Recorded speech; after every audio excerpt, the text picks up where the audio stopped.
You could be the one leasing the 3.3 this weekend, walking into any room and letting the badge speak for you. Or you could be the one nobody notices, quietly shifting $40 into an account with no name attached, never bringing it up.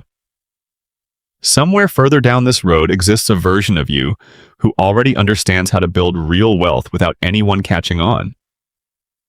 Tonight, though, you're neither yet.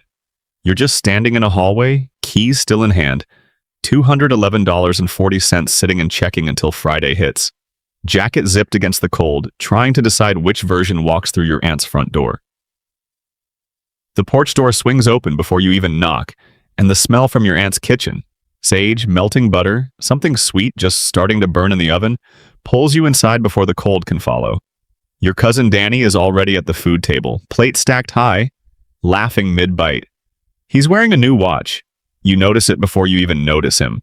Steel case, black leather band, that clean minimalist face that doesn't need explaining because everyone already knows the price tag. A Cartier tank must. The quartz version, just over $3,000. He never mentions it. He doesn't need to. He rests his wrist on the counter, reaching for a dinner roll, and lets it linger there a beat longer than necessary. Traffic wasn't too bad? He asks, and you say no, it wasn't, and you're both lying about something, just not the same thing. Later, out by the driveway, he shows off the car. Brand new lease, this year's 330i, that particular shade of blue that photographs better than it looks up close. He mentions the monthly payment like it's a punchline he's already laughed at. 600 and something, insurance not included. You nod like you're impressed, because honestly you are. And because some part of your brain is already running numbers you never asked it to run. You think about the bag still sitting in your online cart, saved for later, untouched 6 days running. A Coach Tabby, the 26, camel leather, $295 you don't have lying around, though you do have a store card with available credit and a promotional rate that jumps to 24% the moment you're even a day late. You've run this math before, you just never let yourself finish it. Standing on your aunt's porch, watching Danny check his own reflection in the car window before he even opens the door, something inside you goes still. Not judgment. You don't have the standing for that, standing here in your own borrowed confidence. Just a kind of weightlessness, like watching someone hold their breath underwater and not being able to tell if they're swimming or drowning. You head back inside. Your aunt asks how work's going, and you say fine, meaning it the same partial way you meant it in the car. Technically true, barely for now. Danny finds you again by the dessert table, watch catching the kitchen light, and says something about how you should treat yourself more, life's too short. You laugh because that's easier than admitting you've been treating yourself to nothing for 3 years straight and calling it discipline. You don't buy the bag that night. You close the tab on your phone alone in the bathroom, door locked, nobody watching, and it doesn't feel like a win. It doesn't feel like much of anything. That's the part nobody warns you about. The right call in the moment feels identical to the wrong one. Quiet, small, invisible to everyone, including yourself. Driving home, headlights sweeping across empty fields, you can't stop thinking about the watch. Not wanting the object itself, exactly. Wanting whatever it seemed to prove. You pull into your driveway a little past 10, and before heading inside, you sit there a minute. Engine off, phone resting in your lap, thumb hovering over your banking app. Not to spend anything, just to finally look. The app takes a moment to load, that small spinner turning while you sit in the dark with the engine ticking as it cools. Then the number appears. Plain, no color coding to soften it. $211.40. Below it, the number you've been avoiding far longer than 6 days, $6,410. The balance on a card you opened your second year out of college, back when a promotional rate felt like free money instead of a countdown clock. You do the interest math without meaning to, nearly 24%. It's not just a number on a screen. It's a grip around your ankle. You head inside without flipping on the kitchen light, just the one above the stove, because something about half darkness makes honesty easier. You think about your coworker Elena, 2 desks over, the one who packed lunch every single day for a year and let everyone assume it was about dieting. 6 months back, she got promoted. Better title, better pay. And never left the apartment she shares with a roommate. Never upgraded to the waterfront 1-bedroom everyone assumed she would. Kept driving the same dented Corolla. You thought it was odd, even a little sad, until she mentioned once, casually, restocking the break room coffee that she'd started contributing to something called a Roth IRA. You didn't ask more. You didn't want her knowing you had no idea what that was. You know now. You looked it up on a lunch break weeks ago and never followed through. Just another closed tab. Tonight, sitting at your kitchen table with the stove light stretching your shadow across the wall, you open your laptop instead of your phone. Fidelity's site is plainer than expected. No confetti, no motivational copy, nothing resembling the ads you usually scroll past. Just fields to fill in. Name, social security number, bank account, $50. You could contribute more. Technically, you have more than that sitting and checking. But 50 feels like the amount that won't have you regretting it at 3 a.m. And some part of you understand without needing to be told that the amount isn't really the point. Whether you do it at all is the point. You hit submit before talking yourself out of it, like ripping off a bandage, then just sit there. No triumphant confirmation email. No congratulatory texts.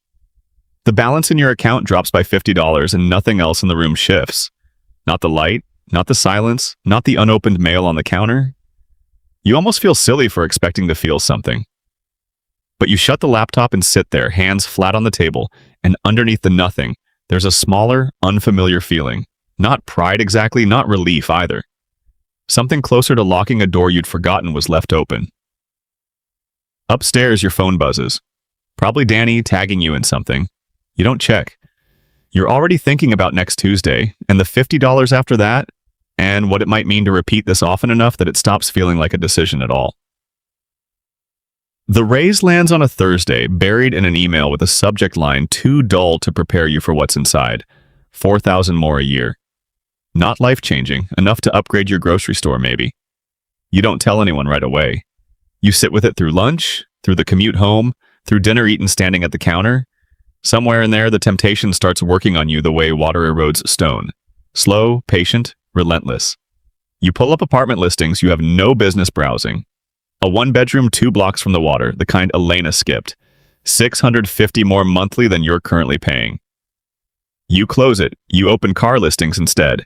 A 330i, same blue as Danny's, sitting on a dealer lot 40 minutes out. $611 a month, the listing says, before insurance, before a down payment you don't currently have. You run the numbers anyway, because some part of you needs to see it in black and white before saying no out loud. Your Civic's been paid off 14 months now.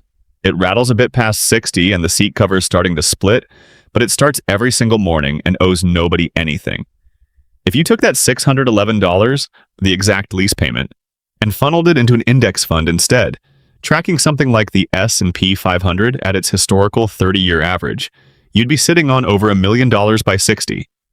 Not overnight, not next year, just quietly compounding month after month while you drive the same rattling Civic to the same job. You mention none of this to anyone, especially not Danny, who calls that weekend just to chat and somewhere in the conversation brings up upgrading again already. Maybe the M34. Oh, I next. You tell him that sounds great and you mean it, and you feel zero pull toward it yourself anymore. That surprises you more than the math did. Monday morning, on break, benefits portal open under humming fluorescent lights, you bump your 401k contribution from 6% up to 15%. The system asks you to confirm. You do. Somewhere far off, this edges you toward this year's contribution ceiling. $24,500? A figure too large to feel real yet. Not on your current salary. But what you actually feel is smaller than that number. Just the quiet click of a decision made with nobody watching. You take the raise, leave your spending unchanged, and split it. A bit more into the Roth, a bit more automated into savings.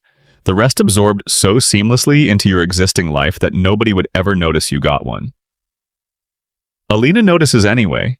Not the raise itself, you never mention it, but something shifted in how you talk about money now. Careful and specific in a way you weren't before. Restocking the break room coffee again, she asks casually if you've started something. You say you're just being smarter about things.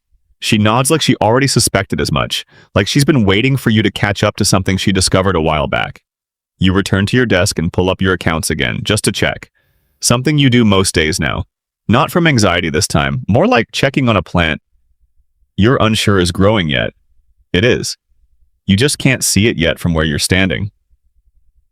3 weeks later, the growth stops being the main event because something else breaks first. The water heater gives out.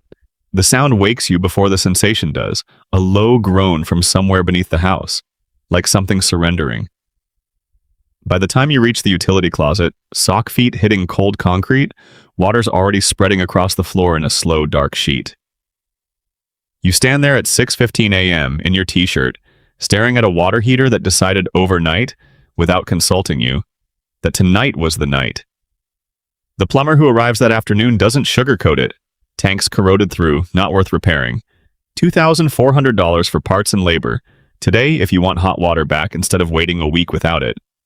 You say yes. It doesn't feel like much of a choice at all. That night, you check your accounts the way you've grown used to, except this time your stomach reacts differently as the numbers load. Checking $490, most already earmarked for rent. The brokerage account, $11,200. Sitting in index fund shares that couldn't care less what your water heater did to you that morning. Your thumb hovers over the sell button, just a partial sell, you tell yourself, just enough to cover it. You've run the 30-year math on this account 100 times. You've never once run the math on what happens if you touch it now, mid-climb, before it's had a chance to become anything real. Your phone buzzes, a message from a client you've been doing side freelance design work for. The quiet arrangement adding a few hundred extra some months, money you've mostly let sit and grow rather than spend. The message says they're moving in a different direction. No further explanation offered, none given. You sit on the edge of your bed, phone in one hand, laptop open on your knees, both numbers glowing back at you. And for the first time since the Roth, since that first $50, since all those quiet, unapplauded Tuesdays, you wonder if this whole approach was a mistake. Not a moral one, a practical one. Like maybe the people leasing the 330i and wearing the Cartier had it figured out after all, because at least their money was something tangible when the floor gave way beneath them. You think about calling Danny, not to ask for money, never that, just to hear someone tell you it's fine the way people do. You don't call. Some part of you already knows what he'd say, and some part of you doesn't want that comfort if it means explaining an account you've never once mentioned to him. Instead, you sit there long enough for the panic to cool. You open a different tab. The savings account you built for precisely this moment, funded gradually, unglamorous, sized to cover about 2 months of real expenses. $1,900 sitting there for no reason anyone would have noticed, waiting. Not enough to cover everything, but enough to handle the water heater without touching a single share. You close the laptop. The utility closet floor is still wet. The account is still smaller than you'd like. Nothing about tonight feels like victory the way finishing something usually does. But underneath the exhaustion, quiet as the number itself, you notice you didn't sell. You just don't yet know what that decision will cost you to keep making. The account recovers slower than the water heater does. Hot water returns within a day. The $11,200 takes longer to feel like yours again, even though you never actually touched it. Danny posts a video that Sunday, him and his girlfriend on some balcony. Turquoise water behind them, caption just 3 words and a location pin. Amalfi Coast. You watch it twice before realizing why you're watching it twice. Not envy exactly, more like checking a wound to see if it still stings. It does, a little. You let it. You don't comment, don't screenshot it with a joke attached. You just set the phone face down on the counter and finish unloading the dishwasher, and by the time you're done, you've mostly forgotten the shape of what you felt. At work, Alina catches you in the stairwell nobody uses since the elevator's faster, and asks how you're really doing. The genuine version, not the hallway one. You tell her about the water heater, you leave out that you almost sold. You're not entirely sure why you hold that part back, except that saying it aloud might make it more true than it already was. But you didn't touch it, she says, like she already knows how the story ends. No, you tell her. I didn't. She nods once, the way you've noticed she does when something lands exactly right, and doesn't make more of it than that. It's the closest thing to a celebration either of you has for something like this. No cake, no congratulations, just 2 people in a stairwell, one of them knowing exactly what the other didn't do. That weekend you drive out to your other cousin's place. Not Danny's, but Renata's, who works hospital night shifts and has never once mentioned a dollar figure to you in her life. Her house is small and older, the kind of driveway that cracks a little more every winter. She put a new roof on it this year. You ask how she managed it, and she shrugs. Mentions she's been funneling money into an LLC. Sable Ridge Holdings, she calls it, half joking about the name, that owns a small rental property 2 towns over. Nobody knows. Not her mother, not her coworkers. Just her, and now you. Why keep it quiet, you ask? Because the moment people find out, she says, they get opinions. You think about that the entire drive home, how the people you've actually told anything to, the Roth, the 401k bump, even the water heater scare, were mostly the ones who already understood, who didn't need it justified or defended. Everyone else just gets the version of you that looks fine, because it is fine, mostly, in the ways that actually count. You start noticing how often the loudest people around you talk about money like a performance, and how the quietest ones never bring it up at all. Next time you're in a drive-through line, you pay for the car behind you. $4 and change, gone before you've fully decided to do it. Nobody thanks you. Nobody even knows. It doesn't feel like generosity so much as proof. Evidence to yourself that money's become a tool now, not a trophy you're polishing for someone else's approval. You drift off social media without consciously deciding to. You just stop opening it as often, and nobody notices that either. Renata's roof survives the next storm. Yours does too, eventually, in its own way. The account climbing back past where it was, then past where it's ever been. All on a schedule nobody but you is tracking. You start to understand the silence isn't concealment. It's protection. The realtor's name is Colette, and she's already shown you 4 houses this month, watching your face instead of the property every time she pulls up outside one. Like she's learned that's where the real answer surfaces first. This one sits on a quiet street behind Davis Islands in Tampa. Not waterfront, not close enough to see it from the porch, but close enough to catch the smell some mornings when the wind shifts. 3 bedrooms, a kitchen needing work. $650,000, a figure that 2 years ago would have sounded like it belonged to someone else's life entirely. 2 streets closer to the water, there's a listing you once looked at out of curiosity and never mentioned to a soul. 4 bedrooms, a private dock, glass everywhere, just under $4 million. You remember standing in that open house, your shoes too casual against the marble floors, an agent describing the primary suite's Italian tile like it might transform something in you. It didn't. You left after 12 minutes. You put an offer in on the smaller house the following week. Renata helps you haul a couch up a narrow staircase. Both of you drenched in sweat, laughing about nothing in particular, and afterward you sit on the bare living room floor eating pizza straight from the box because you haven't bought a table yet and feel no rush to. Danny stops by weeks later once you're settled, walking through slower than usual, quiet in a way that's unlike him. He never asks the price, and you never volunteer it. He just stands in the kitchen a moment, running his hand along the counter and says, "It's nice. Really nice," meaning it differently than he usually means things. You still drive the Civic. More miles on it now, a new sound in the front end you keep meaning to get checked, and you have zero interest in trading it in. Not because you can't afford to. The numbers, if you actually looked well, would surprise you. The Roth, the 401k, most years landing near this year's $24,500 ceiling. The brokerage account that outgrew the water heater scare so completely you sometimes forget it happened at all. Renata's rental, still under Sable Ridge Holdings, still nobody's business but hers, and since this spring, partly yours too, having gone in on a second property with her. None of it shows. That's what still catches you off guard some mornings. Standing in your kitchen with counters that need updating, coffee in a chipped mug, looking exactly like someone who's doing fine and nothing more. You're doing considerably more than fine. You just haven't found a reason to prove it to anyone, and somewhere along the way you stopped searching for one. The dividends now cover more of the mortgage than expected this early on. Not all of it, but enough that some months you notice and other months you don't, which might be the entire thing you were chasing all along without knowing it had a name. You think about Danny's watch sometimes, the Cartier, still on his wrist every time you see him. You don't want it anymore. You're not even sure you ever really did.